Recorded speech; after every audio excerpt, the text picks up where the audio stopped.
How is it that this timid, gruff, disheveled son from this semi-bourgeois background was unhappy in love, never really knew love? He was always so irascible that he would chase them away sometimes because he was very, very moody. And that's putting it lightly.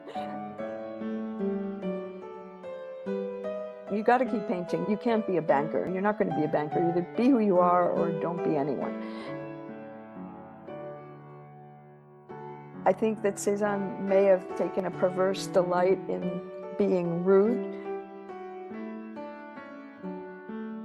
Proving something to Cezanne is like trying to persuade the towers of Notre Dame Cathedral to dance a quadrille. He may say yes, but he won't budge an inch.